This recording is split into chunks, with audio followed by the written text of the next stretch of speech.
Bonjour, bienvenue sur le salon Studirama Grande École. Je reçois Franck Pissochet, directeur de la communication de l'ESIEA. Bonjour Franck. Bonjour. L'ESIEA, quelle est l'offre de formation de l'école? Alors, l'ESIEA, c'est une école en sciences et technologies du numérique, donc qui couvre un peu tous les secteurs du numérique, notamment le domaine numérique et santé. Je crois que c'est un domaine qui vous intéresse plus particulièrement aujourd'hui. On va y revenir. Donc c'est toutes les nouvelles technologies, les systèmes d'information, les systèmes embarqués. Le principe de l'école, c'est que 3 années assez généralistes où ils font de l'informatique et l'électronique. Et en fin de 3e année, ils vont choisir pour leur 4e année soit la filière système d'information, soit les systèmes embarqués. Et en dernière année, des majeurs, mineurs, dont il y a la cybersécurité, il y a numérique et santé, il y a tout ce qui concerne la réalité virtuelle notamment, l'ingénierie logicielle. Bref, on laisse aux étudiants le temps de choisir, après un socle suffisamment généraliste, la voie vers laquelle ils ont envie de se destiner.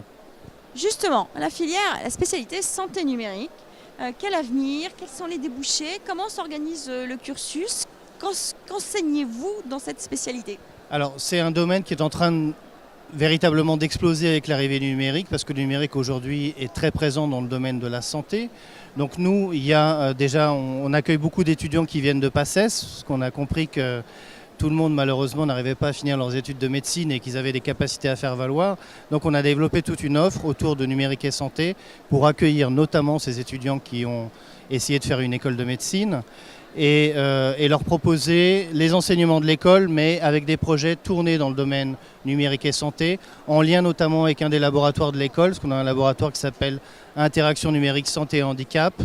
Donc, c'est-à-dire comment on met les nouvelles technologies au service de la santé, que ce soit pour les appareils qui vont aider pour les opérations notamment, que ce soit pour des choses qui sont aussi liées au logiciel. Je vois par exemple, il y a quelques années, les étudiants avaient développé un système pour voir un peu un logiciel de cumul de doses de radiation, pour voir là où le fait de passer des examens de santé pouvait être dangereux.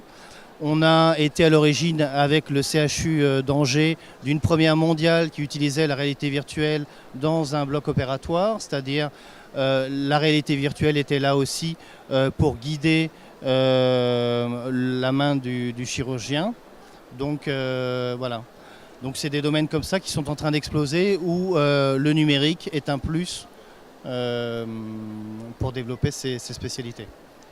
Ça s'organise comment? Vous visez les PACES, ceux qui veulent rebondir après une PACES.